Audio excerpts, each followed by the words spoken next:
Hello, I'm Will, and I talk a lot about personal safety. Now, in this video, I'd like to talk a bit about working from home and the personal safety elements around it. You see, a lot of our attendees now are actually dialing in to our Zoom training from home, and that's not a problem, that's good. Because when we're at home though, we feel naturally safe because that's our home. However, with it can come some risks. So discussing this with a load of my attendees over the past few months, I thought I'd just put a short video together just to see, are you taking your personal safety seriously when you're at home? Let's take a look.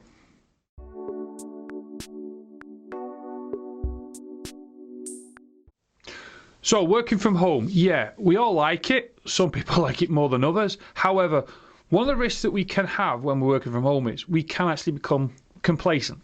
What that means is we can take for granted our personal safety and shall we say forget certain systems. It's like when I talk to a lot of people, especially about working from home, I always say, well, how do you log in? How do you make somebody in your workplace know that you've actually started work? Some say, well, we log onto a server, and that's fantastic. But the problem is, it's a computer you're logging into. Can someone actually physically check when you've logged in and how you've logged in, and basically, are you okay? So I encourage people to, shall we say, have buddy-buddy systems, or shall we say, use a WhatsApp group to check with each other when they've actually logged in the morning, and more importantly, when they've logged off in the evening. I also ask people to concentrate on things like communication, like how do we communicate with our colleagues? Do we do it via the various platforms, or do we keep in touch throughout the day? Some people I've spoken to have actually, shall we say, worked from home for a week and not spoken to anybody. And that's not good in that sense, because we need to develop, if we've got staff working from home, a system of where we can continuously communicate with each other during the day. Not in the sense of pestering, but to check in with them, like a check call system every couple of hours to make sure that everybody's okay. I then encourage people at home to make sure that they've, shall we say, got enough information to communicate somebody if you use power. If their mobile phone goes offline, think to themselves, well, how can I communicate with people?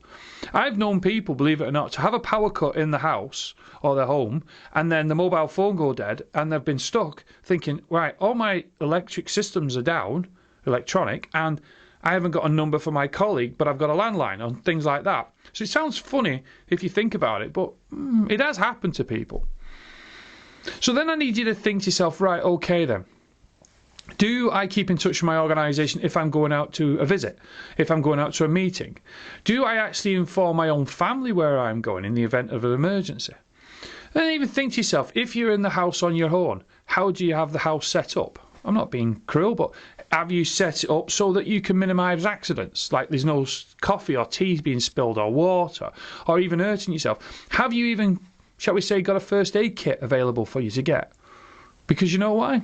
A lot of us think, well, we're at home. Nothing's going to happen when we're at home. Nothing's going to actually cause an incident. Have you actually thought to yourself, right, okay then, in the event of an emergency, who can I call? Who is the person that can come and assist me? If you feel unwell, how can you get in touch with somebody soonest? Because, again, you have this thought that you're at home, so you're safe.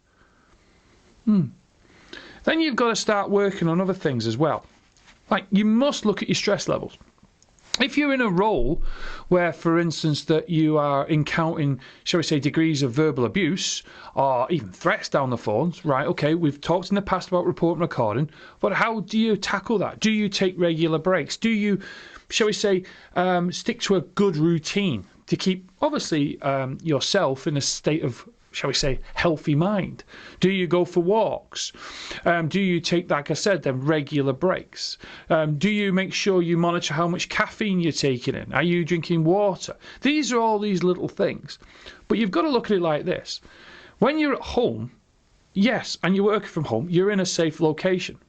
But you've got to look at it from a bit of, in the sense of, right, okay then, what if something happened? How could I alert somebody? Does my colleagues know I'm in work? And these are only little things I want you to think about. Because we can all have an accident. And as I always say, the only person that's going to keep you safe is you.